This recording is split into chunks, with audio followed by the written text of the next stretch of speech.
This is the protest march about the recent judicial killings in Nigeria, in Abia State, the killings of innocent Igbo youths, all in the name of trying to get self-determination for themselves and their families and loved ones.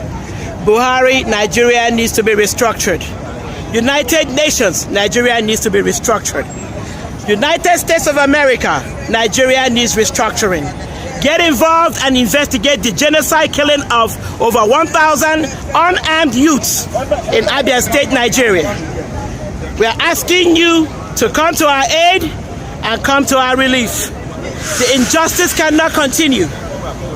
Lord be with us.